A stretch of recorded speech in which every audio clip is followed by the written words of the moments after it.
Welcome to Relationship Renegades on Fun for Life Radio. I'm one of your hosts, Rachele Brooke Smith. And I'm Emilio Palafox. And today we have a super special guest, one of our dear friends, Drew Manning.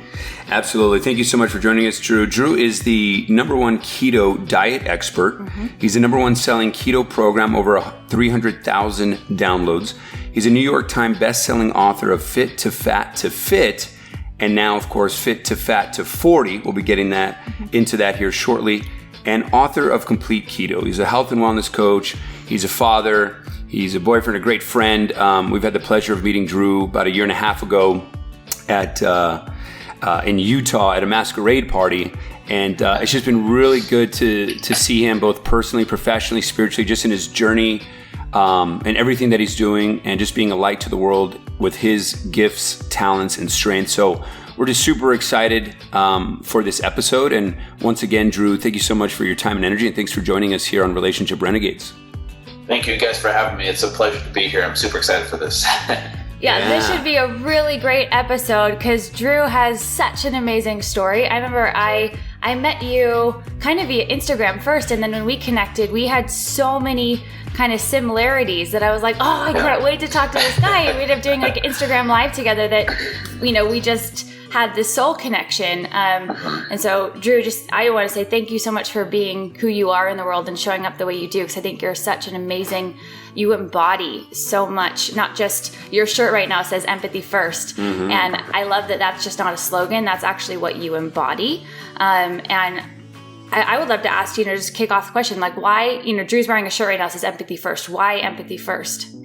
Because first of all, 2020 is a year where we need more empathy in this world. And I'm on a mission to disrupt the fitness industry by bringing empathy first, instead of making it about macros and calories and how to get skinny and how to get the six pack. Like all of that's cool in the fitness industry. But I feel like no one cares how much you know until they know how much you care first. And I feel like empathy can be a game changer in the fitness industry, where people feel more understood first and foremost before they will listen to advice from influencers, coaches, trainers, because there's a lot of judgment and shame in this industry that I'm in. And I feel like, man, we've tried every diet out there. We've tried every workout program out there. Why isn't it clicking with people? And I feel like empathy is one of those things that can be a huge driving force for positive change in this industry, but also in the world today. Man. Huge. No, absolutely. And I think when I first started to listen to your journey, I think you did that back in 2011 just to kind of kick it off. And, from what I understand, this Fit to Fat to Fit, and, back in 2011, you did this, and now you're doing this again in 2020. I know there was lots of reasons why you did this back in 2011, but one of the main components, right, was to feel empathy for your clients, right? To see what mindset they were in, to see like how their motivation was with pounds in and just really what their mind space was, right? And so I really love that you did that 2011, and then I love that you're doing that now, but then also exposing some of the the diets out there and the pitfalls and the things that people do wrong, which is so critical. But yes. I'm glad that we're talking about that, because I know that that's the meat and potatoes of what you do. And you're absolutely right, it's bigger than that, since you talked about we need that more than ever, especially as we're getting separated these days. It's like, let's just listen and have some empathy for everyone out there. Well, and people that are just tuning in, Fit to Fat to Fit means that, Drew is a fitness coach, but, in order to feel empathy for his clients, decided to himself on purpose gain 100 pounds just so that he could really experience what that feels like, to then go and lose it again, and to share that story as well. So did that when you were younger, and now doing that again, at 40. Just so people, when I heard that story, I was like, oh my gosh, who does that? Like, what a testament to who this guy is. And like your courage, your bravery, your authenticity, it's just, there's a lot of trainers out there that have never experienced what it feels like to actually be, overweight. And so it makes a lot of sense, why you did that. Yeah. Can I explain a little bit about what that is, just in case people don't know? So here I was my entire life, in shape, played football and wrestling from a very young age. Never once struggled with my weight. Here I was, someone like that, who became a trainer, which is like most trainers. And what did I know about being overweight? Nothing, other than, hey, it's easy to lose weight. Here, you do these meal plans, you do these workouts, and And it's that simple. And there was a disconnect between me and my clients who were mostly overweight the majority of their life. And I couldn't understand why it was so hard for them just to do the things you're supposed to do, right? Eat less, eat healthy food, work out. And so I wanted to gain a better understanding. And so I went on this journey to gain a better understanding by stepping into the shoes of my clients. I ended up gaining not 100 pounds, Rachel, but it was 75, which we can round up. We can round up. It's about the same. But it was one of the hardest, most humbling things I've ever done. It's one of the hardest, most humbling things I've ever done. And I learned so many valuable lessons from that first journey back in 2011. And one of the biggest lessons was how much of transformation is mental and emotional that I had no idea really existed. I thought, hey, you just have willpower and discipline, and you just, follow this meal plan and you do this workout and you get these results. And so many people struggle with that, and I couldn't understand that. And so I wanted to gain a better understanding. And so Fit to Fat to Fit was my first experiment, and it went viral, right? Who does this, right? And so I went on a bunch of TV shows and created my own TV show eventually and wrote a book about it. And it really helped me relate to my clients, and they could finally better relate to me, because here I was, someone willing to step out of my comfort zone. And I compared it to being on top of this mountain, right? Mm-hmm. All the fitness models, all the Insta trainers up there that are on top of this mountain that they look great, but the clients are at the bottom of the mountain wanting to get to the top where they are. And from the top, it looks so easy. The path up is so easy when you're on top. And you don't really understand that struggle to get to the top. Mm. So for me, I came down off that mountain for once and did that journey up myself. And it was way harder than I ever thought it would be. And that's where I learned so many valuable lessons, like empathy for those that struggle. Mm-hmm. So anyways, that journey up was one of the most humbling experiences. And now I can better teach people on the mental and emotional side instead of just the physical side. And so that's what that first experiment was about. Now, here I am doing it a second time. This time it's different because now it's about bringing empathy to the fitness industry. So this time it's more of a vehicle to bring awareness of the importance of empathy. Mm-hmm. But also, as you can tell, I'm out of breath talking. Here I am like 3 months into this journey and struggling because it's harder than I remember it being. But my hope is that there will be some good that comes out of this, and people will be inspired and motivated to have more empathy and have more understanding on the mental and emotional side. Yeah, I think that's so huge. And the fact that, it probably is harder at 40, and there probably is a lot more to do with. I mean, you have, 2 children, 2 young children, and a girlfriend, and there's probably a lot more things that maybe weren't, well, and let's just say, just off the top of your head, what's different about this time versus last time? Yeah, so Is that what you're asking? What's different this time? Yes. A couple things. One, obviously I'm older. I'm 40. I'm turning 40 this year. So I wanted to give people in that age group some hope, because I know it can be harder. I know hormones change. Metabolism is different.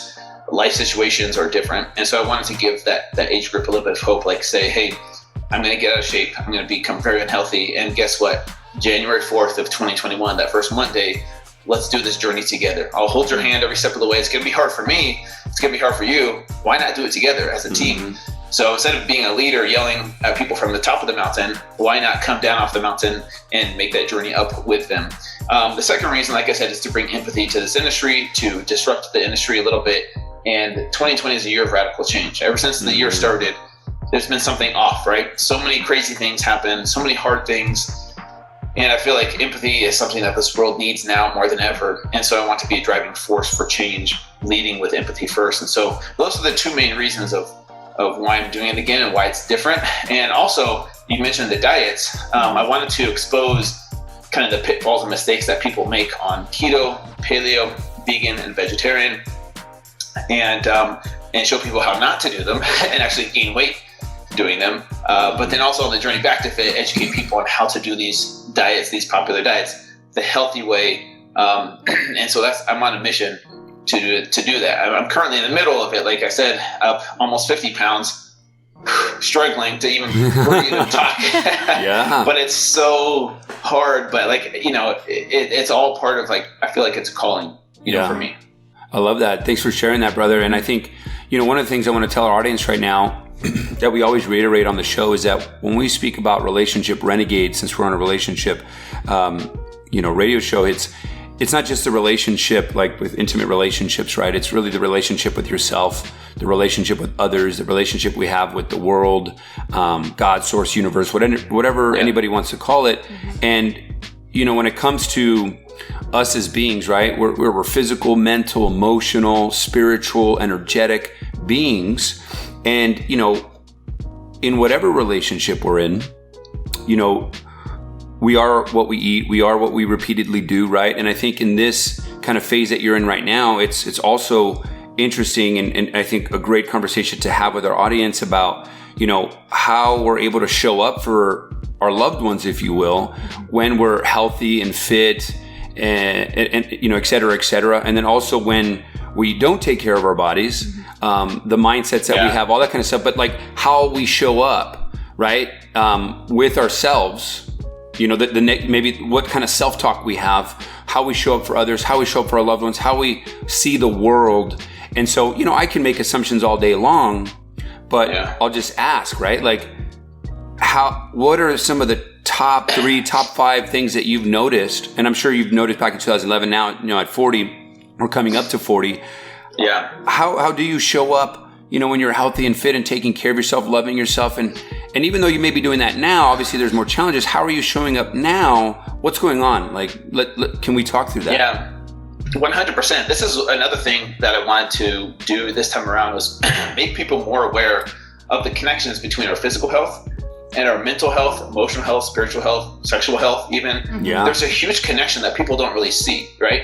People think, oh, the physical health is over here where I just cut calories and work out and get this body, but it doesn't affect me mentally, emotionally, spiritually, sexually, when in actuality, it really does. That's like the genesis of, okay, if you want to be healthy mentally, emotionally, spiritually, you have to take care of your physical health. And so me doing this journey a second time has been a really awakening experience for me, because I went into this thinking, oh, I know my stuff. I know how to do this. I know what to expect.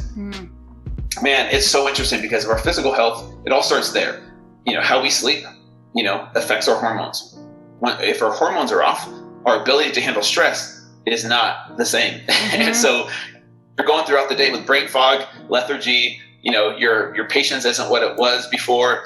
And so you have all these stressors in life. And now because you're sleep deprived and your hormones are off and you're not feeling well, you know, physically and mentally, it's hard to be patient with your significant other. It's hard to be patient with your kids, or to be you know, as professional sometimes when you're working with clients or, you know, your boss or whoever, you're not the best version of yourself. And so this is what I'm trying to make people more aware of. And if you want to have great sex, to be honest with you, you have to take care of your physical health. You can't just pop a pill and then chug a soda and eat Twinkies and pizza and expect to be able to perform in the bedroom like how you used to. That's not how it works. And so I'm really trying to show people, you know, live or through my Insta stories as this journey is happening, how my physical health affects me in my relationship with my girlfriend and my relationship with my daughters, and how I show up in business.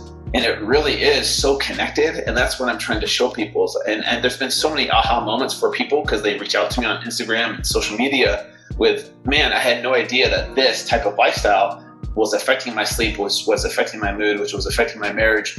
All these things, people are making all these connections. And so that's kind of my hope, you know. Gosh, I love that so much. And you talk a lot about being sleep deprived.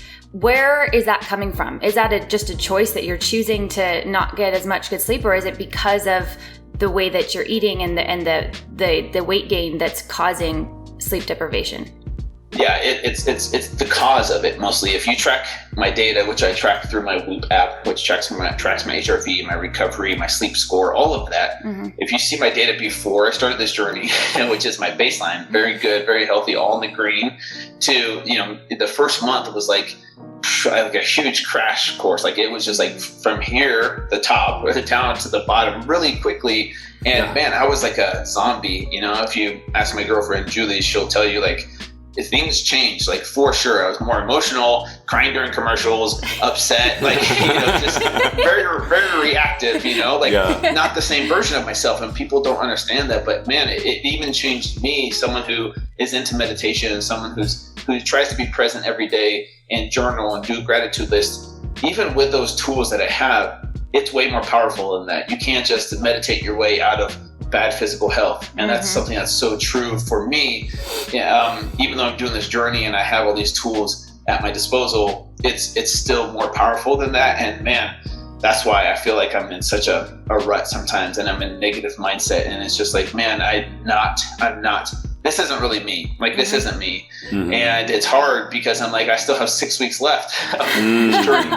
And I'm just like, this is the hardest thing, I've ever done. And, my daughters have said some things to me. We don't like it when you're like this because you're not as nice to us and you're less patient. And, I still have to discipline them and they have to be obedient. It's not like I'm just this crazy person, but I do notice the difference. Like, I am more reactive. My fuse that I had was, maybe longer. Now my fuse is shorter to where, like, my ability to handle stress with them or stress with Julie, or stresses in life is just not what it was. And now I'm like I find myself more emotionally eating, where I'm eating the ice cream because I want to numb the pain of those emotions, or I'm drinking alcohol more not because I'm forcing myself to, but because I want to numb the pain of all of these negative emotions that I'm feeling.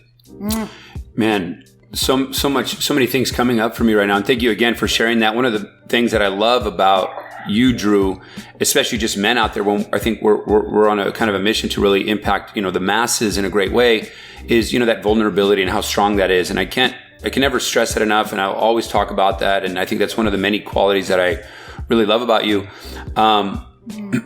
One of the things that came up when you were speaking, and I wasn't planning on saying this, but it was just kind of, I feel like some inspired thought, so now when you said, your daughters are like, oh, I don't like you like this, you short fuse, and the way that you are right now, and that's not really you, but the way you're showing up because of the diet and everything, it took me back to like my dad growing up. And my dad back then he's like 6'4", he was like 380 pounds.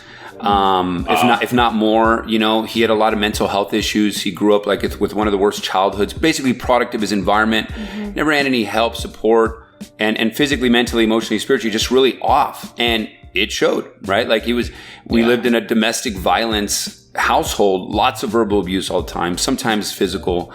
And it was bad, right? I was in survival mode the entire time, which obviously led me to being a self-development junkie at a very young age. But the reason I talk about this is kind of your shirt right now. When I started to heal those wounds and finally forgive my father, he was doing the best that he could.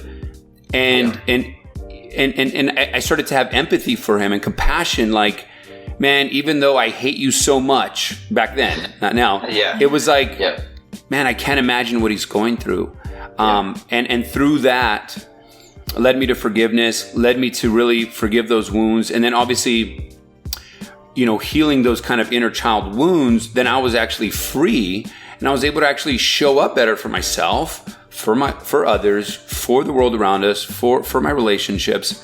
And so I didn't know I was going to talk about that, but I think that's such a key thing because, if you're listening right now and, you're having some trouble with certain relationships or business or whatever it is, we hear it all the time, right? It's like healing that inner child. And if there's someone you haven't forgiven or you don't have compassion for somebody or empathy, I don't know, maybe something to think about, right? Because whether it's your mom, your dad, someone who, we don't know what they've gone through and we don't know what they're going through. Even if it's something just like diet and lifestyle, not to mention some traumatic experience that we have no idea what they're going through. So I think in a full circle type of way, empathy first, like you said. And so, just wanted to share that. Yeah. Go ahead. Well, and I just really wanted to know too, well, one, kudos to Julie, your girlfriend, for like being like cool with this, One, I guess, kind of two questions, but one in the same. When you were like, Julie, I want to do this, what was her initial reaction? And how, like right now in the journey, right? For people who are just turning in, we're talking to Drew Manning, who is on purpose gaining weight to, at 40 years old, the second time, to have more empathy for his clients, and to help create more empathy in the fitness world. So in your relationship that you're currently in and with your two daughters, like what was the initial reaction from Julie and the two girls, and what is it like now? So first of all, with Julie, luckily she's good friends with my ex-wife. They're like besties. So that's a whole topic in itself. Yeah. Like, we gotta go there. But I'm very, very fortunate. I'm so super grateful that my ex-wife and I get along. We co-parent really well. And so she loves Julie and vice versa. And so they get along really well. So when I went to her and told her that I was thinking about this idea, she immediately went to Lynn, my ex-wife, and like picked her brain because, you know, my ex-wife remembers what it was like back then. And at first she's like, don't let him do it. She remembers how hard it was. And if anyone, wants to go read my book, Fit to Fed to Fit, if you read chapter 4, that is her chapter it's from her perspective, what she experienced with me going through what I went through. And so she's very honest and very brutally honest about how it affected me and how it affected us. And so she told her straight up, like, this is way harder than you think it's going to be. He does change, things are different. They are more difficult. Things are, kind of blown up, smaller things become bigger things. And that's just kind of the way it is. It's a temporary thing. So at first my girlfriend was like, all for it. She's like, yeah, this is going to be easy. And the first day I started this journey, she went on a hike by herself with the dogs, and I couldn't go because I started my journey. And she came back crying. She's like, I realized that now I don't have my partner to go on hikes with, biking, yoga, working out together. Like, I'm not going to have that person with me for 4 months. And so I knew after day one, it was not going to be easy for her.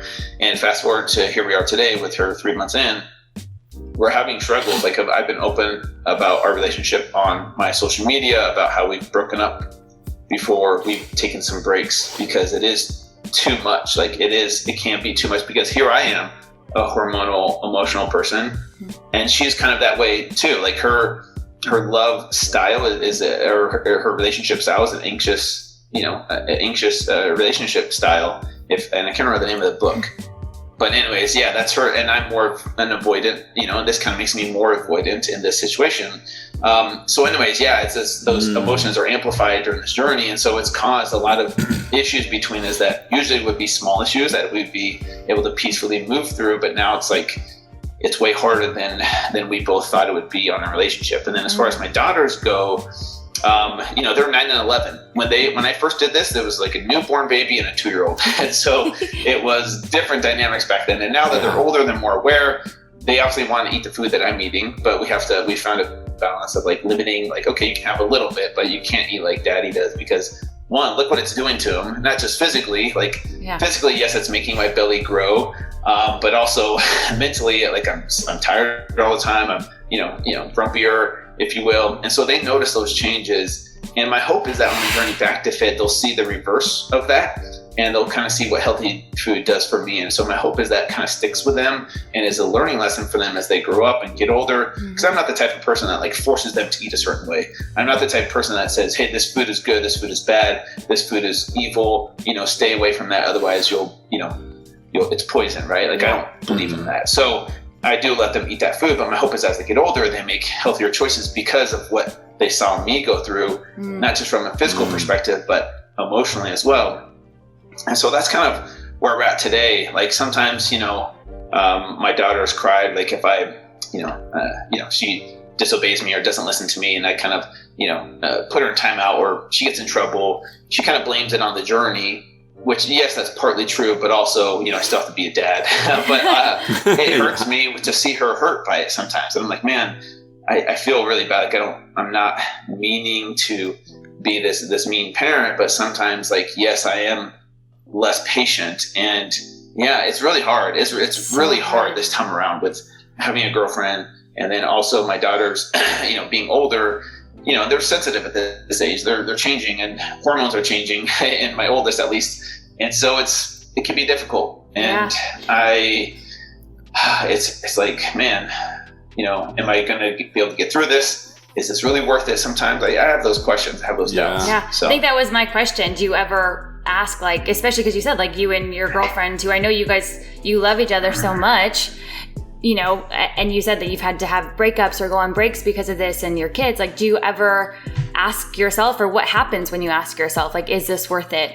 And do you feel like you're going to continue till January 4th? Or, where is that balance for your own personal life and health? compared to, helping other people? Yeah, that's a really good question. And I'm the type of person that finishes things for the most part all the way through. Like I just recently, about 4 months ago, did a 100-mile run in under 24 hours. And this was my second attempt at it because I failed the first attempt. And I kind of compare it to that, where the 100 miles in 24 hours was only one day of hell. This is like 4 months of hell. But that was that's very symbolic of what I'm going through. It was a physical pain, of course, but it was also mental and emotional. And is this worth it? Is this worth putting myself through this continued pain for 24 hours and beyond that, of course, because of the recovery?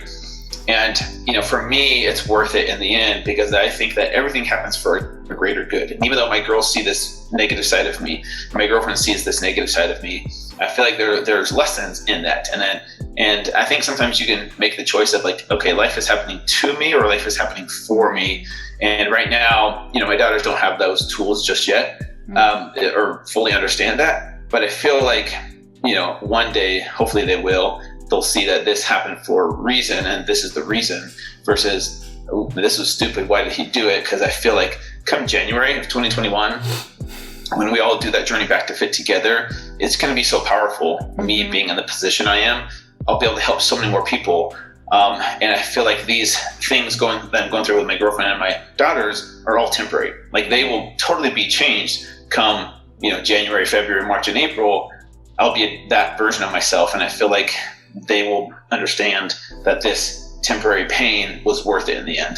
Yeah. Yeah, absolutely. And I think, a couple of things I want to reference on this. And if you're just tuning in, you're listening to Relationship Renegades on Fun for Life Radio, where we're talking about Drew Manning and his fit to fat to fit, but really now fit to fat to 40 and all the challenges that he's facing physically, mentally, emotionally, spiritually, energetically, as a father, as a boyfriend, as a businessman, etc. And so really great conversations. One thing that I wanted to point out that I love was, I'll say two things. It's nice.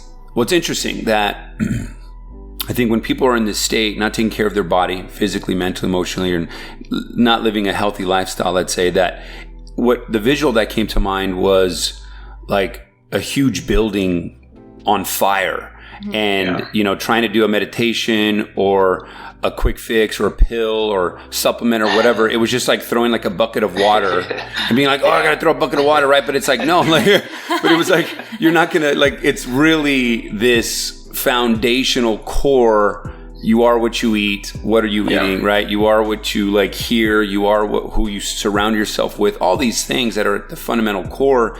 And I think all of us, right, can't stress that enough. And I think you're living that and feeling that.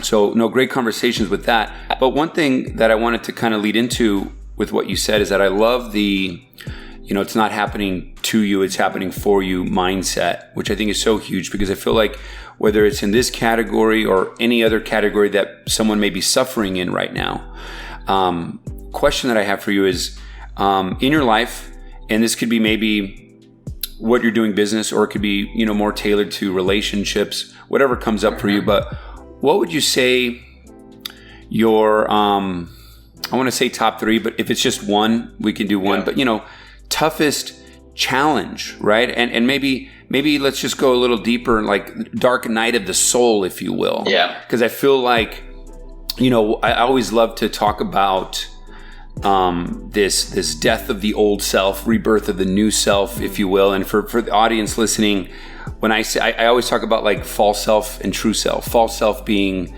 this ego-centered, the ego side of things, right? Like I'm not good enough, I don't have enough, or I'm better than, those types of mindsets.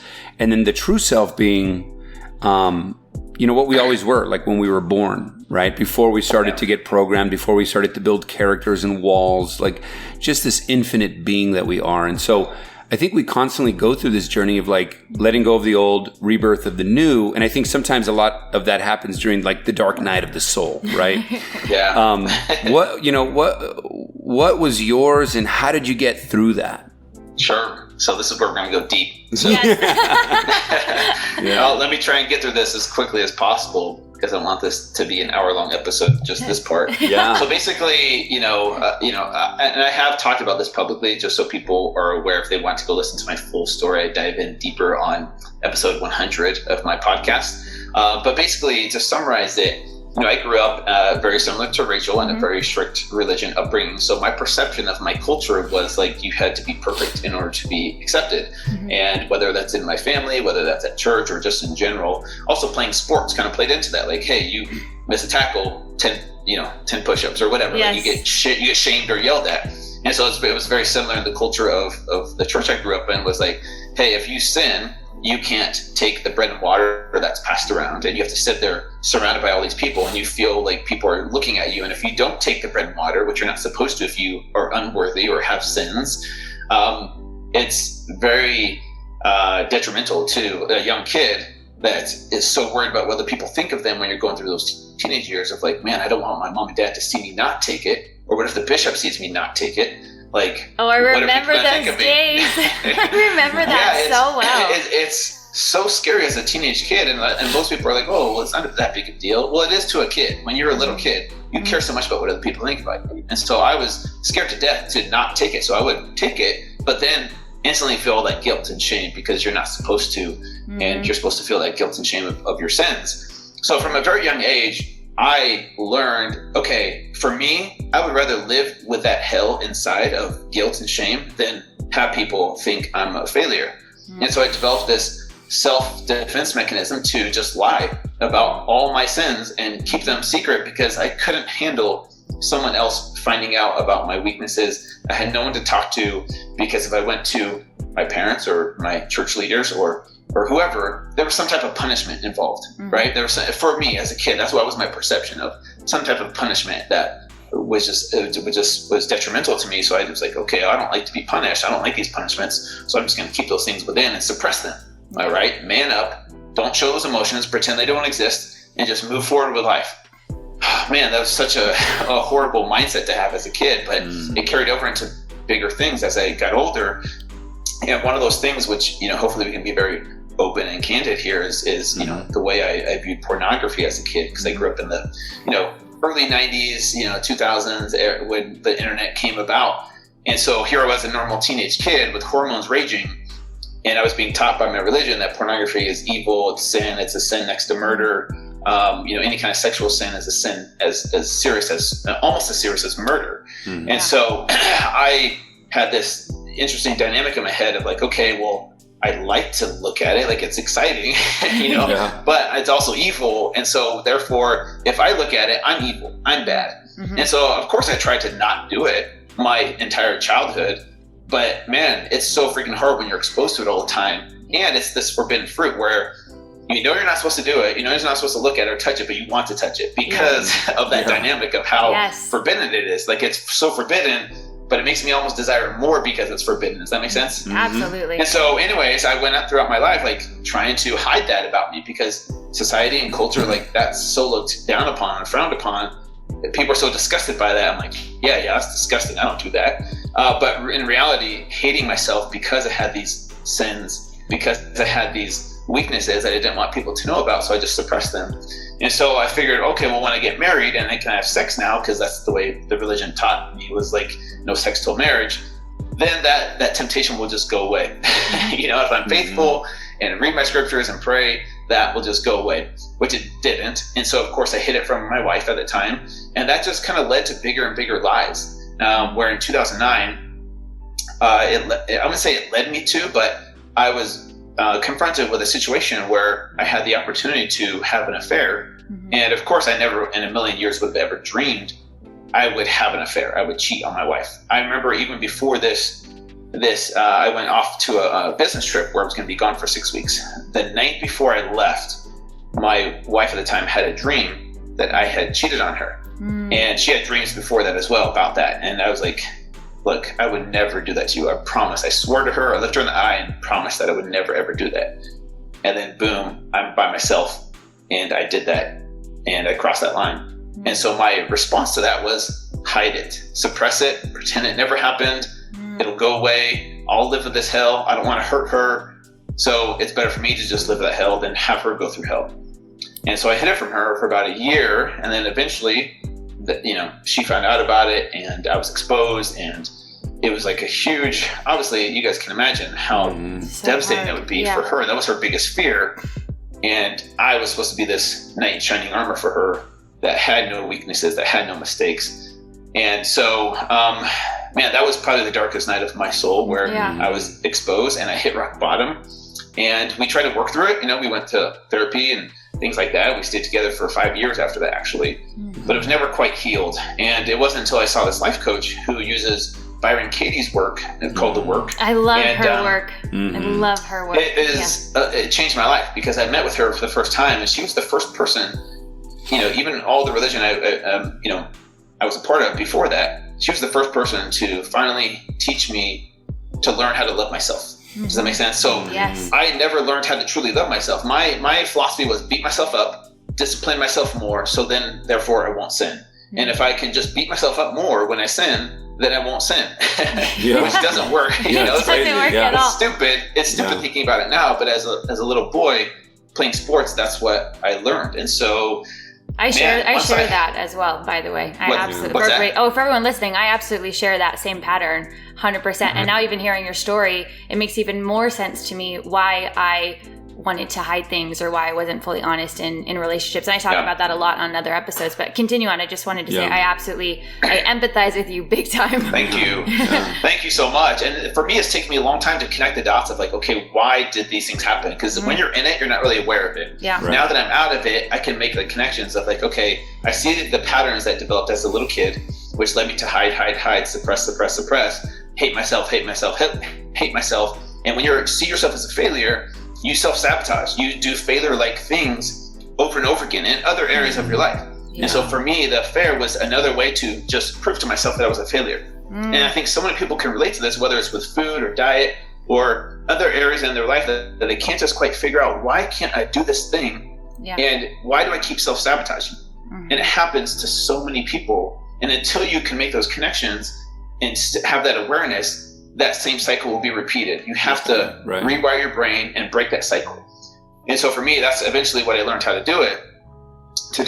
And then I was free from all that stuff. Once I learned how to operate out of a place of self-love, then I didn't hate myself anymore. Then I didn't self-sabotage anymore.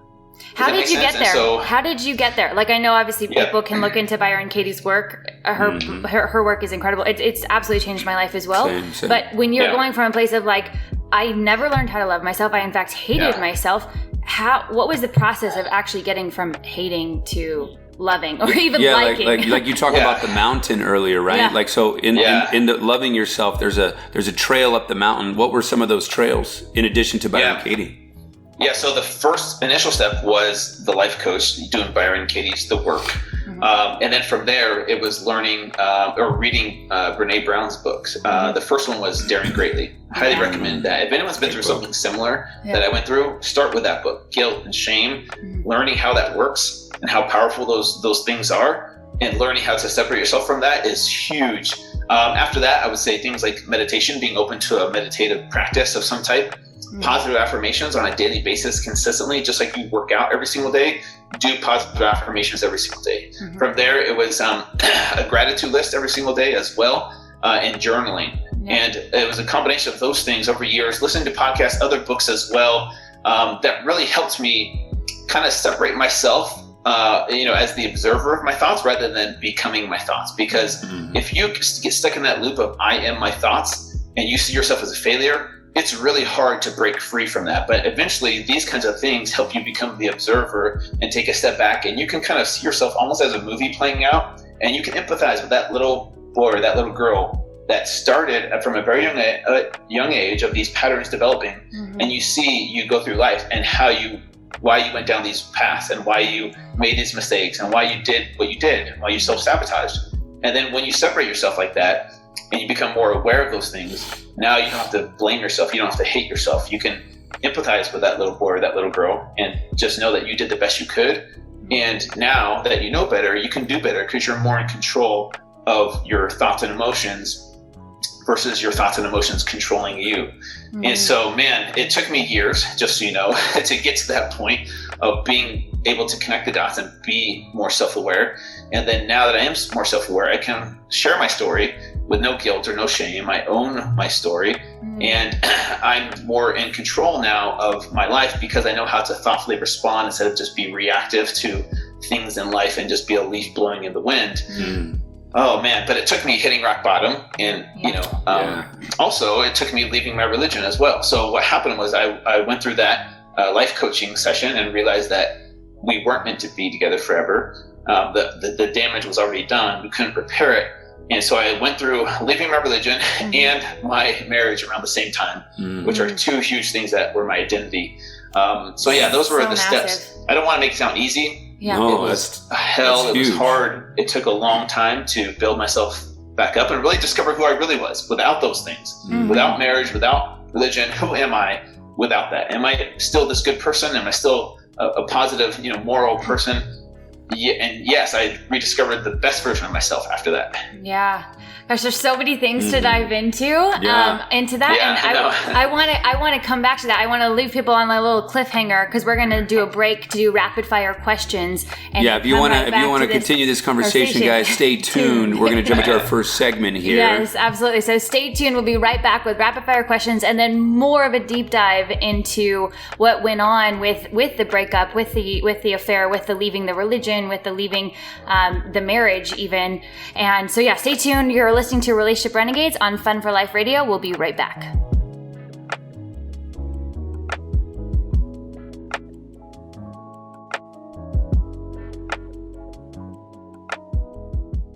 Welcome back to Relationship Renegades on Fun for Life Radio. I'm your host, Rachel Brooke Smith.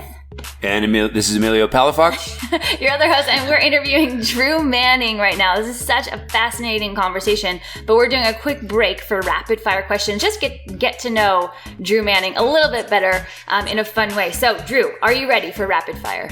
I think so. All right, here we go. All right, again, these are quick answers, quick responses, like the first thought that comes to you.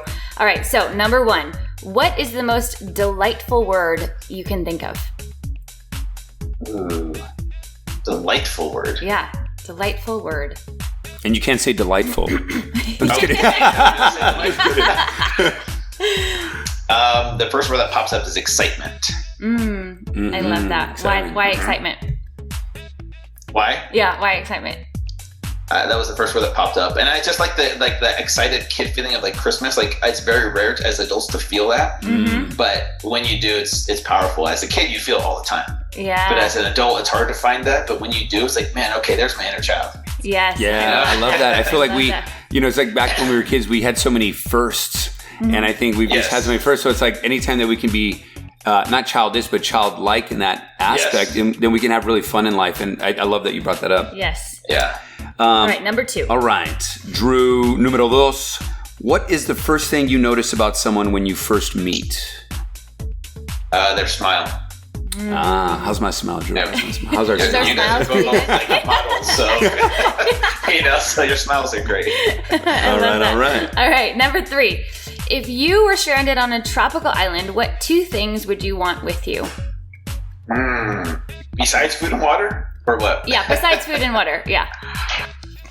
Well, I already have one of the things, and that would be a beach. So the beach would be there, right? A beautiful beach. I'm assuming it's a beautiful tropical you're on island. a tropical beach. So 2 other things other than the beach and food and water. Can it be people? Sure. I would say definitely my daughters. Obviously, you gotta have them there because this is gonna be fun adventure. And the other thing would be, I'm gonna say a massage therapist because I'm gonna need massages after climbing the coconut trees and getting the coconuts and you know what I'm saying. So I like that. Those are great answers. That's a totally random answer. I know. I thought you were going to say your unicorn Halloween outfit one year. Just maybe looking around in your Halloween. No, I'm just kidding. Awesome. So in the timely, this would be a timely question given. So if you were running for office, Drew, what would your campaign slogan be? Empathy first. Yeah, I know, right? For those just tuning in, Drew is wearing an Empathy First shirt, which is incredible. Yes, I think that would be mine for sure.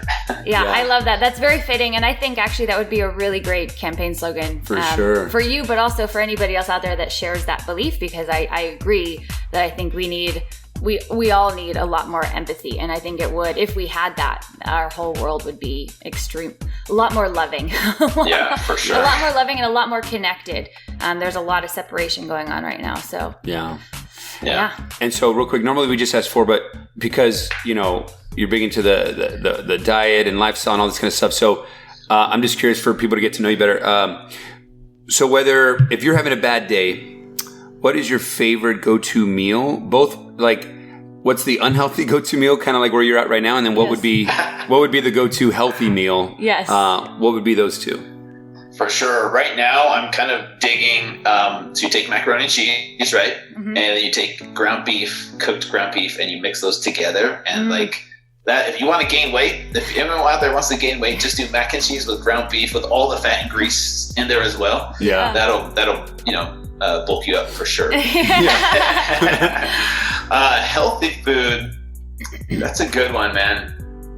It's hard, but if I can get a well-cooked salmon with butter, and it's got to be perfect. It's not like I would say 2 times out of 10 I find that perfect salmon. Mm-hmm. 8 out of 10 salmon's okay, but when you find that really good salmon with butter, I love I can eat salmon all day. If I did carnivore, I would just do salmon. Yeah, same here. Well, and quick question, going just kind of off of that, in your Fit to Fat to 40 journey, one of the things I love about what you're doing is that you're highlighting these different diets, all different diets, and showcasing how any of them can be done in a very unhealthy way. And also, on your second part of your journey, you're going to do the healthy way. Is there, between paleo, vegetarian, vegan, keto, all these different diets out there, what was the different experiences because you did each of them for a week, right? And showing how you can do it and gain weight, which I think is I'm so happy that you did it this way, because there is such a huge diet culture out there. Even yourself, obviously you promote keto in a big way, but I also know that you don't necessarily say that keto is the thing for everybody all the time. Yep. And so what was your experiences on these different diets, doing them in an unhealthy way? Yeah. So it's interesting because I've never really done vegan or vegetarian, but I've done keto and paleo before. And so I did it for a week at a time. I started with keto and did dirty keto. So dirty keto, first of all, what does that mean? That means you're eating a lot of unhealthy fats. So vegetable oil, canola oil, lots of low quality dairy products, highly processed, low quality meats, that are like lunch meat, and just the cheapest of the cheap meats that you can possibly find, right? And then tons of keto cookies and keto treats and lots of nuts and seeds, which people tend to overeat, like the salted cashews from Costco, which are amazing, by the way. When you overeat, you eat copious amounts of fat, right? A ton of unhealthy fats, and you're still cutting out the carbs, right? And so that was dirty keto. Dirty paleo was kind of harder because paleo is more about high quality ingredients. So the only dirty version of paleo I could do was just a lot of sugars. So a lot of fruit, way too much fruit, a ton of paleo bars, paleo granola, paleo snacks, which, paleo pancakes, paleo cookies that exist. And then dirty vegan, which was really interesting. A lot of Oreos, a lot of sugary sodas. Sugar is vegan. So that's the thing, is people think, oh, well, I'm vegan, therefore I'm going to be healthier. That's not necessarily true if you're eating a whole, thing of Oreos every day, and soda and juices and granola bars and chips, cookies, crackers that are vegan friendly. And it was kind of hard. It's very restrictive because you got to check for, are there eggs in this? Is there butter? Is there any kind of milk used in these products? So you got to do your due diligence to figure that out. And then vegetarian was a little bit easier because then it's pretty much anything without meat. So lots of mac and cheese, lots of bean and cheese burritos, cheese pizzas, and it was delicious, to be honest with you. But it was so interesting because a couple of stats for you guys is my sleep improved when I went keto, which was really interesting. Even so my unhealthy sleep improved keto that week. What's that? Even unhealthy keto, it still improved, right? Yeah, it still improved for me. I finally had 4 nights in the green for my sleep recovery that week, which was really interesting. Probably because I didn't have these huge spikes in blood sugar levels, right? Because if you look at my blood sugar data, which I'm tracking through my CGM device right here, that kind of shows my glucose levels throughout the day. And when I eat lots of carbs, you'll see a spike, crash, spike, crash, spike, crash. And that's exhausting. It's exhausting on your body to release that much insulin every single time you eat a bunch of carbs. and then you're sleepy all day. You want to take naps. You got brain fog. You're lethargic. When I cut out the carbs, my insulin was kind of even, right, and not big spikes or crashes. So that probably helped improve my sleep. And then Dirty Vegan, it was interesting because same thing. Like even though I was vegan, I was eating crappy carbohydrates. And same thing with vegetarian. My triglycerides, which were really interesting. I started out my baseline, anything under 100 for triglycerides is good, right? Mine was 46, so really low, not a lot of sugar in my diet. So 46 was a good place to start. After 1 month of the standard American diet, it went to 246, right? Big jump. Dang. So above 100. And then I went dirty keto, it dropped to 79. And then dirty paleo went up to 152. Dirty vegan went up to 430. Wow. And then dirty vegetarian, 500 plus. Dang. So it's getting scary with my triglycerides being so high all the time. And so it was, I think it was really good for people to see that data, to see the educational piece of it. For sure. So huge. Yeah. And it's really interesting how there's these popular diets. There's so many products out there. Like if you want to be a vegan or vegetarian or paleo, keto, there's millions of products nowadays at the store to fit into those categories. Yeah. Yeah. Well, that's so incredible. One of the things that just because our listeners right now are listening can't see you like we can see you right now, and I think it's important, like you talk about, to see the data sometimes, because whether it's sleep or recovery or performance, when you actually see, you could think you're having great sleep or something, you see the score, you're like, wow, I'm not even getting good REM sleep or good deep sleep or whatever it is. And I think when we talk about the relationship to self, since we're talking about the physical component, earlier, if you were just listening to Drew here a minute ago, he had lifted up his shirt and he showed his continuous glucose monitor. But I think it's important. I think that's such a great, biohack, if you will, or whatever. Can you let our listeners know if they have no idea what the Whoop band is for that, if they have no idea what that continuous glucose monitor is? Can you explain that for our audience? Yeah, so the Whoop device you just wear on your wrist, and it tracks something called HRV, which is heart rate variability, and that's kind of your ability to handle stress. So my scores when you're healthy and you're fit and you're sleeping through the night were around 100, which is really, really good. That first month, man, it dropped to 30s or 40s. So big drop. And it still kind of hovers around there sometimes. Sometimes it's still pretty low, depending on the day. Like if I drink alcohol affects your sleep really a lot. It definitely does. So don't drink alcohol. It's not the healthiest thing for your sleep. But then also, and then my CGM device, continuous glucose monitor, instead of pricking your finger to test your blood glucose levels, which is what diabetics do, this is just implanted in your arm. So it's constantly there. So all you literally have to do is just scan your phone. Boom, it pulls up the number. And that way okay, I just had a piece of pizza and this is what it did to my blood sugar levels. Everyone's different. Like my blood sugar level response is going to be different than someone that's type 2 diabetic, right? Yeah. So it's just good data to have, so okay, man, why is my sleep off? Well, my blood glucose levels are spiking to the 200s or 300s when I eat these foods, and then it crashes to the low 60s, and then I get hypoglycemic, and then I need more carbs. And so people are like, oh, well, I can't do keto because I get these spikes and crashes. Well, if you cut out the carbs, the sugary carbs, is it the same? Do some testing, do some experimenting, and that's what this whole thing is about, is hoping that people will become their own self-experimentation to really kind of, okay, what's best for me? Is paleo better for me? Is keto better for me? Let me do some blood work. Let me track some data and see what's best for me.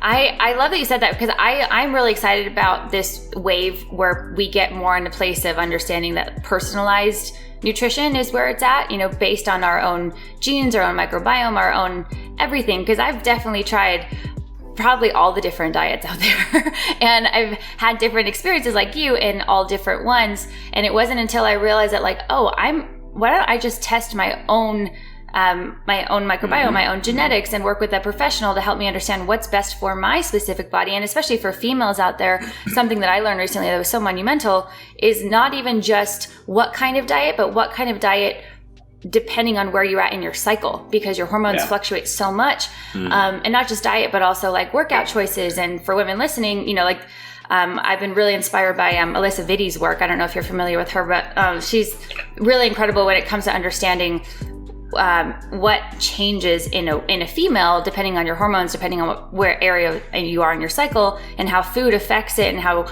even different workouts affect it. So it's not so much about what should I do, or what kind of, should I be vegan or vegetarian or keto? It's maybe we need to fluctuate depending on where our hormones at based on our cycle. That's kind of a side note, but I just thought it was basically full circle to say personalized nutrition seems to be kind of where it's at. And like the trackers that you have, I'm excited for a time when there's a tracker, or maybe you know of this already, that tracks your hormones, because I think we're so affected. Our hormones significantly change our how we respond to stress, what kind of foods we crave, how our body holds on to weight.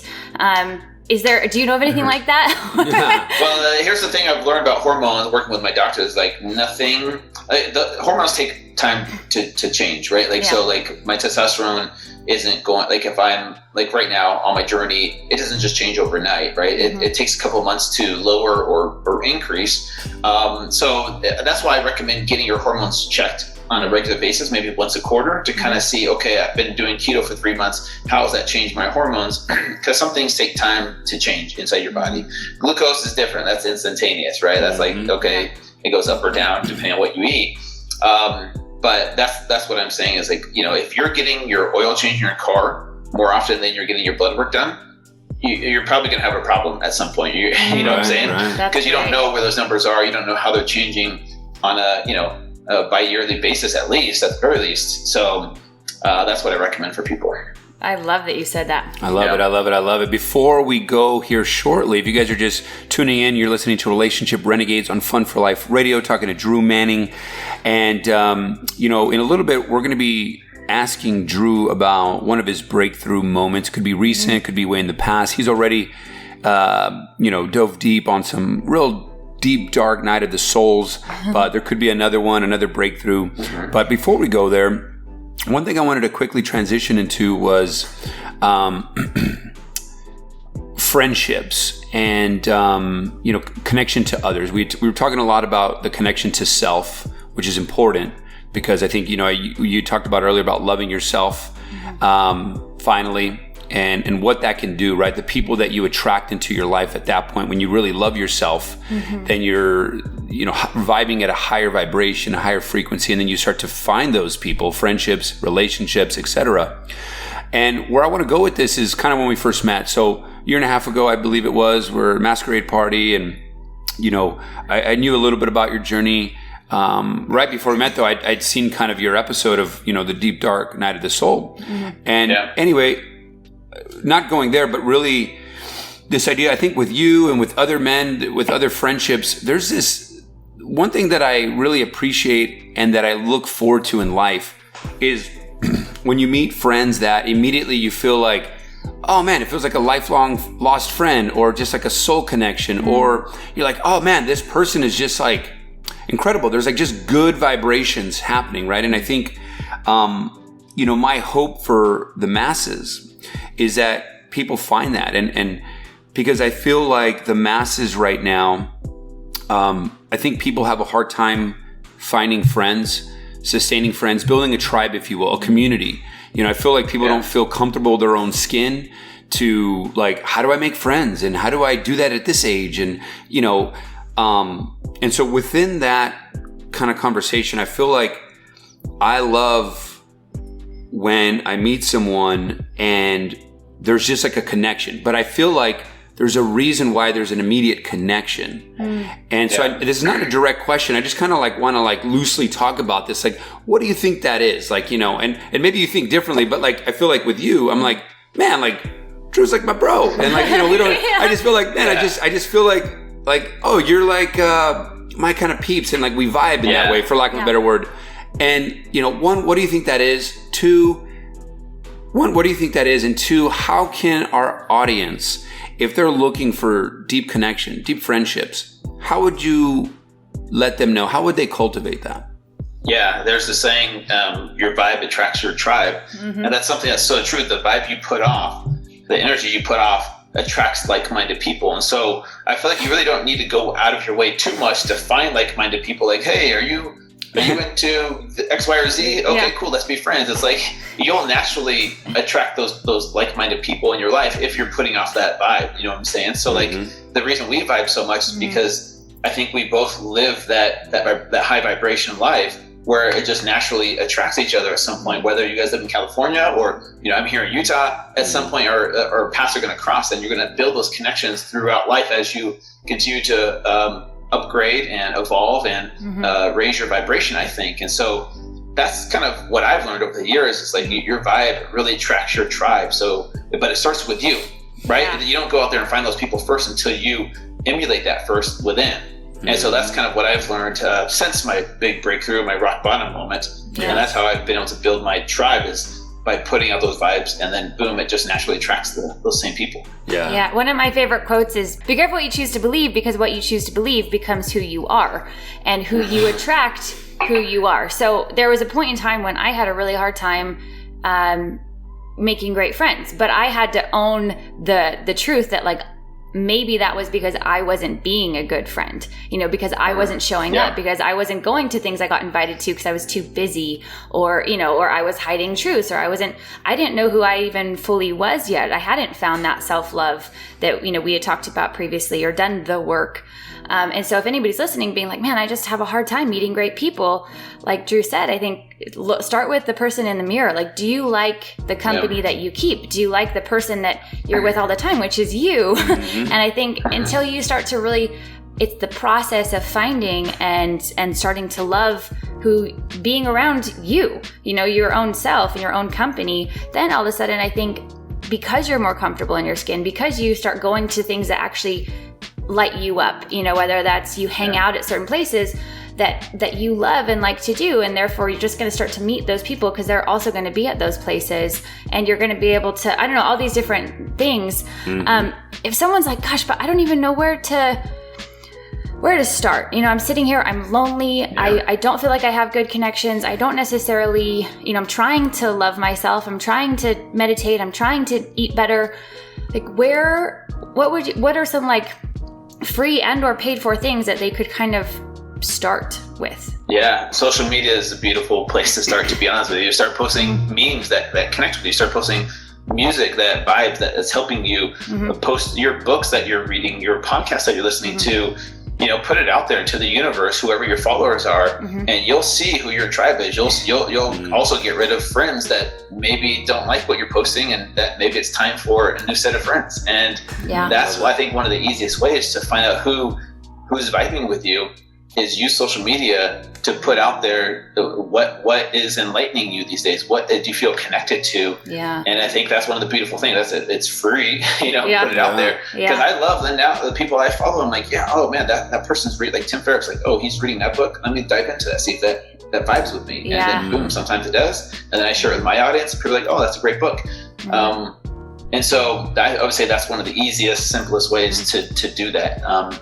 And real quick, social media. I think that something you said was so key, and I hope people hear this, is to not be afraid to post what you love. Because I think sometimes, or to share what you actually love, because sometimes the fear of showcasing something that you love, that maybe you're scared that your friends now will judge you or not like it, or, kind of talk bad about you. And I think we have to be brave enough. We can't find our real true friends until we're brave enough to show who we really actually are, and therefore maybe let go of, certain people that is terribly challenging, but, ultimately can be incredibly worth it for both parties, because you're not serving yourself or them if you're faking, if you're putting on a facade of who you are.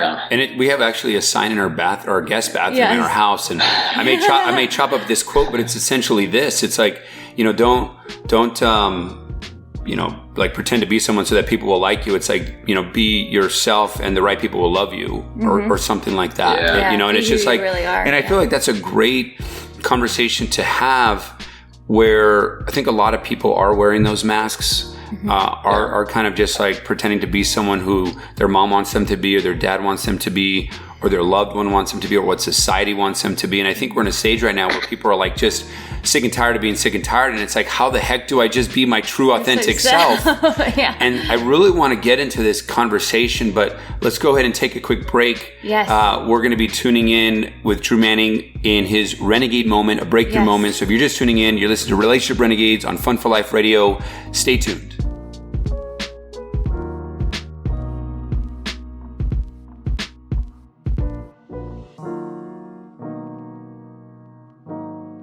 Welcome back to Relationship Renegades on Fun for Life Radio. I'm one of your hosts, Rachele Brooke Smith. And this is Emilio Palafox. And we are talking to the one and only Drew Manning. Yeah, buddy. Thanks so much for being on the show, man. And we're getting into really one of my favorite segments of the show is called the Renegade Moment, right? So Renegade Moment meaning, the whole concept of Relationship Renegades is this, we really want to change the conversation around relationships and highlight and celebrate all the ways we can learn all the beautiful relationships, because we found that most media was focused on toxic, failed relationships. And we're like, whoa, if we focus on that, that's more of what we're going to get. So we got to start choosing different. We got to start making different choices that start aligning with the kind of relationships we really want to see more of in the world. And so, Drew, and for anyone else listening, also, we'd love to think about for anyone listening, what's your renegade moment, and do you want to, share it with us on social media, because we love hearing people's renegade moments. But Drew, especially, what is a renegade moment of your life that you want to talk about? Yeah, so it stems from our earlier conversation of when I went through my rock bottom moment, and then started to do this work to help me develop a relationship with myself and discover who I was, and learn how to love myself. And once I learned those tools, it kind of came to me of, what I'm doing with Fit to Fed to Fit. And it kind of came full circle of like, wow, okay, this is how you really help people. It's not a diet, it's not a supplement, it's not a workout program. Like, those are part of the person's journey. But now I can help people connect those dots and become more self-aware so that they can really make a true lifestyle change. And so what that looks like, and this has been, over the years, and I'm still doing work on this to really help people connect the dots and become more self-aware so that they can overcome, self-sabotage, emotional eating, trauma, challenges from the past when it comes to living a healthier lifestyle. All the work that I've done has led me to this place of the key to true transformation is self-awareness. Like, why, understanding yourself of why you do the things you do so that you're more aware of them, so that in the moment when it's happening again, you're not just reacting because you've programmed your brain for 10, 20, 30 years now of how to react to stress or emotions or trauma or challenges based off of like you as a kid. And so if you had a traumatic experience or you had some challenges as a child, we kind of gravitated towards ways of distracting ourselves or numbing ourselves. And for some people, that might be food. For some people, that might be alcohol or drugs or sex or porn or social media or movies or TV or working out or church or praying, whatever it is. There's all kinds of ways to distract ourselves or numb the pain from dealing with those emotions or trauma or stress. And so the key to true transformation now is helping people become more self-aware so that they can go back in time and connect those dots. And instead of reacting when those triggers happen, they can be more aware and thoughtfully respond to those moments and those triggers. And then from there, when they're more in control, they can thoughtfully respond. They don't have to be so reactive. They develop new neural pathways in their brain to find new ways of dealing with that stress and that trauma to where they can finally release it. And then once they can release it and not have any emotions or hate or anger or resentment attached to that moment in time, now they can finally make a true physical change. It's easier to exercise. It's easier to eat healthy because they are now operating out of a place of self-love versus self-hate. And so this for me was my renegade moment of how I can better serve people, was having to go through that myself first and foremost, and then helping people connect those dots so that they could build up their self-awareness, so that in those moments they're like, man, well, I can't figure out why I keep sabotaging, why I keep eating this food when I'm triggered. Oh, okay, now it stems from this as a child, and now I've learned how to let that go through therapy, through life coaching, through whatever, to be able to release myself from that. And now I can love myself and eat healthy food because I'm worth it, because I love the way it feels, and I love the way it feels to move my body instead of I couldn't figure out why I kept doing these patterns of doing it for 2 months and then boom, self-sabotage, doing it for 2 or 3 months and then stress, like my husband or my spouse triggers me or my job triggers me, and then I go to the cake or the wine, right? Whatever it is, now you're more in control, and that's where true change happens. That's where true transformation happens. Yeah. Well said, brother. So well said. So one of the things that I love about this is that the underlying, like, loving yourself. And if you asked me 6 years ago if I loved myself, it'd have been like, what the heck are you talking about? Of course I love myself, right? But it's like, well, I was in a toxic relationship at the time, and I didn't end it when I thought I knew it. And so if I loved myself, I would have chosen differently. I would have, whatever it may be, it's like, whatever you're facing in life, that's your fault. Like, just to put it simply, like we get to choose, we get to make choices in life, and you know. But I do feel like the underlying, like, loving yourself is such a powerful thing, and until you do that, right, then we're gonna keep doing like what you said, like we're gonna keep reaching out to whether it's food or alcohol or exercise or porn or whatever it may be, because we haven't really, in my opinion, like what you keep stressing, which I think is so important, is like. And it's always at the subconscious level, like behind the scenes. It's like we don't love ourselves. It's like, so like, doing those things to like really reflect, like asking those powerful questions to ourselves. Well, I love that you said self-aware, right? Because I think some people are like, they can't, maybe they're not at a place where they understand really like the difference of like not liking yourself to what it feels like to really like love yourself. But I think we can all understand this concept of self-awareness, that once I figure out what patterns I picked up as a child just to survive, you know, like, you know, Drew and I both kind of picked up that same habit of hiding and suppressing or lying, you know, or omitting truths to cover up things that we were too scared to let people know that we might do, you know, and I think everybody picks up different things, you know, of just survival tactics. And I love that you talked about, because I've never heard this before, and I was like, wow, that's really interesting. And I could totally see how that plays out. Because none of the things we talked about, right? The things that coping mechanisms, like exercise is a healthy thing for you, but if it comes at a place where it's like an addiction, or you're using it as an avoidance mechanism, then it can maybe be unhealthy. Same thing with, you know, food. Eating is great for us, but if it comes at a place where we're like eating because we're trying to like hide or suppress or escape. But I love that you even said, because I've never heard this before, but you said church and even praying sometimes.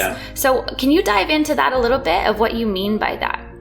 Yeah, even exercise can become one of those tools. And I would say there are healthier escapes, right? I would say church, praying, exercise are healthier than drugs, porn, and food, right? But they all can still be distractions until you learn how to let go of what's really holding you back, right? So those kinds of things can numb the pain temporarily until we eventually face it, which is so hard. It's such hard work that has to be done. I would say it's harder than exercise and diet. It really is, to let go, like dive deep. All right, this is what happened. This person did this to me, or this is what happened, and this has been holding me back. This has been affecting me on the subconscious level, to numb myself. And sometimes we see those things as a good thing, like church and prayer and exercise. Yes, they can be a good thing, but it's all about your intention. What is your intention behind eating food? Is it to numb the pain, you know, or drinking alcohol? Is it to escape and numb the pain? Or is it to really be present in the moment and grow from that and learn how to release what you've been holding on to for so long? So that's what I'm trying to tell people, is like, don't judge others for what they choose to numb themselves because you think you're holier than them, because you're doing a healthier distraction. It's all the same. It's all the same thing, to be honest with you. It's distracting ourselves. So it all comes down to intention. Yeah, and I love that you said the intention, right? Because I could be, if my intention in praying, right, is to ask for help and guidance to figure out why I keep doing this, and that's a great outlet. You know, if my intention to go to church is again to go to a place where I feel more connection and I can get guidance and so that I can have the courage to face this deep issue, then that's a great thing. But if I'm doing it to avoid the conversation or to avoid facing my, you know, demons in the mirror, then I think that's when it can become unhealthy, because we just keep avoiding. So if you're listening right now, it's like the big, you know, opportunity or invitation to like, it feels like a pit in your stomach. I've gotten to the point where I've like shaken, I've cried, even telling Emilio some past traumas that I went through, that I felt like if I told him that he wouldn't love me anymore. I thought for sure, like, if I tell you this, you will leave me. And he's been like the greatest gift of my life. So me having to face that demon was the scariest thing one of the scariest things I've ever had to do.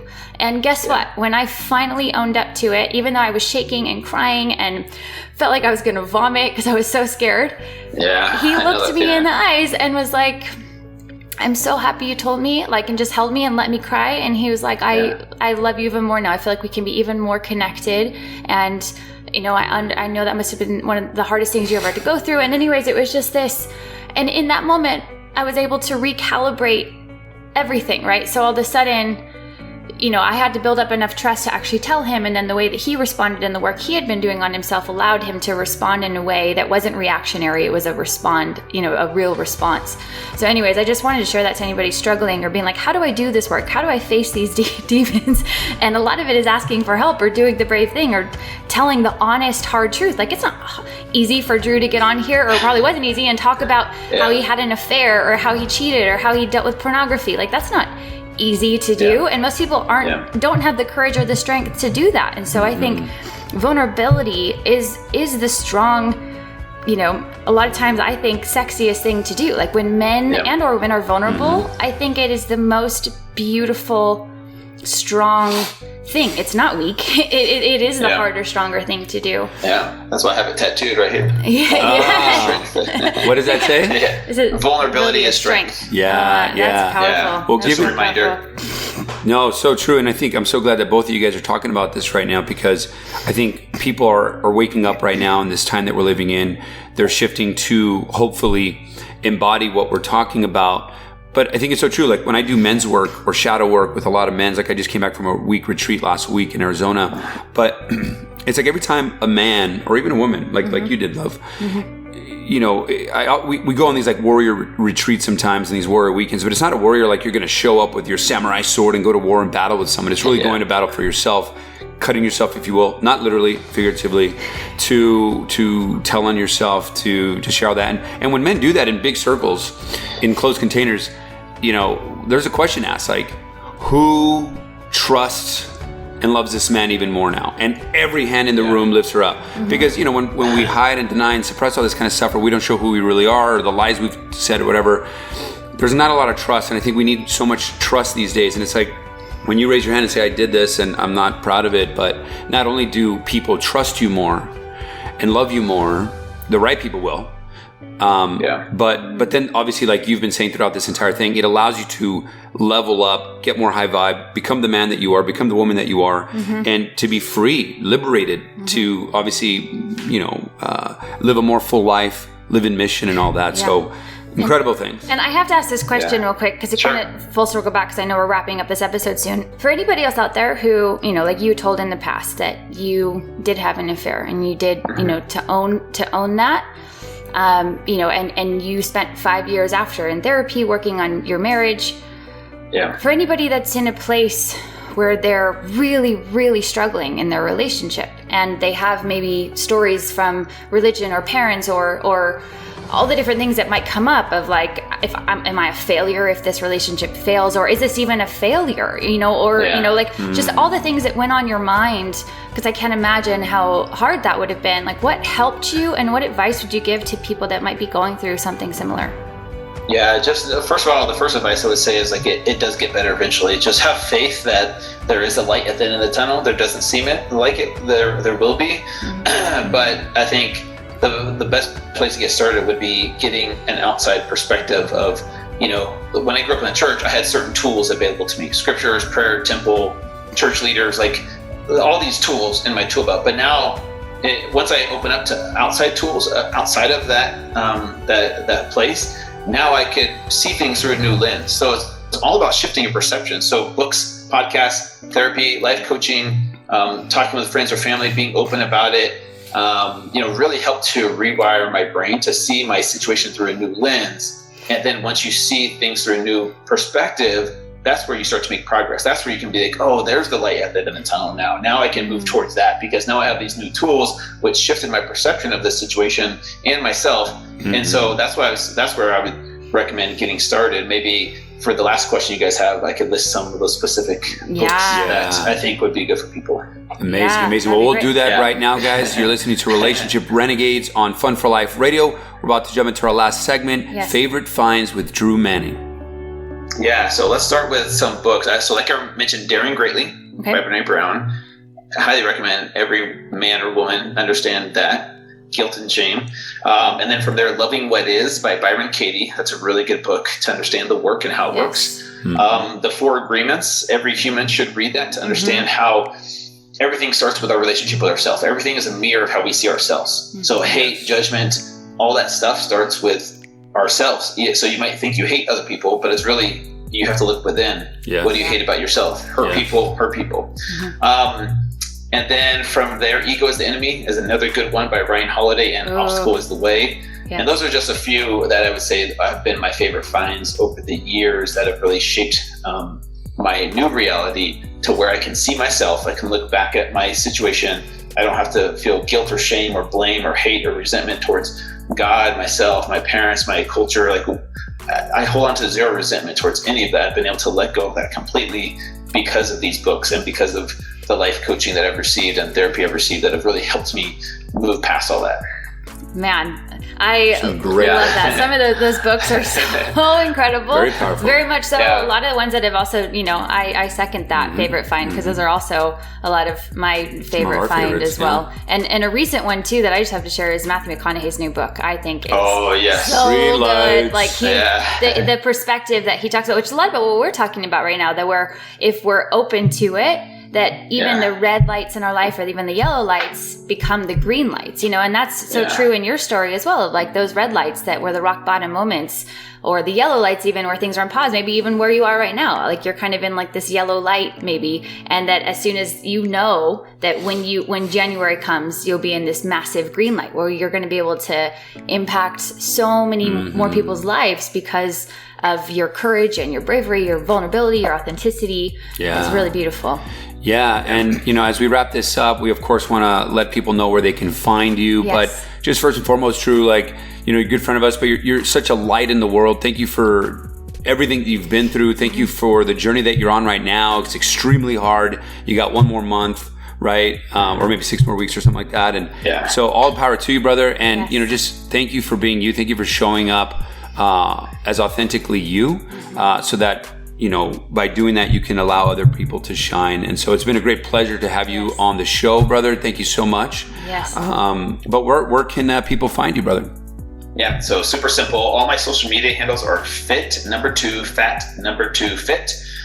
And then my website for my Fit to Fat to 40 journey is number 2 40, either 40 or FORTY.com, to follow this journey of me gaining weight. And if they want to join me on the journey back to fit, which starts in January, they definitely want to go sign up now to get exclusive access, so that come mid-December, when I start rolling out all the details, meal plans, recipes, workouts, like tools, tips, tricks, and hacks for mindset shifts that you're going to want to, that I talked about in this episode, will all be available through the website. So incredible. Well, we both highly recommend people doing it. One of my favorite things is to be learn from people who've actually done it, and you've actually done it and are doing it again. Later in life, which, I think a lot of people would make up it, would say that, it is harder. And you've already said, it is harder. And you'll probably, even on the journey back, will probably experience a lot of things that maybe you didn't experience the first time that might be even more challenging, that will lead to even more empathy. And we just want to know, we want you to know, Drew, that as your friends, we're here for you. So if you're ever going through a time in this journey, thank you. Please always know that we're only always a call away, and we're here to support you on your journey. And everybody listening, thank you for listening. And, absolutely join Drew's program. It sounds phenomenal. We have our free Relationship Renegades Tribe on Facebook that we'll put all the information in there as well, so everybody in that tribe can know about your program. Yes. And I'm so excited to learn more and to see the rest of the journey. And empathy first, everybody. Empathy first. Thank you guys. Love that. Thank you guys so much. Thank you. All right. Cheers, brother. Everybody, you've been listening to Relationship Renegades on Fun for Life Radio. We will see you next time. We're out.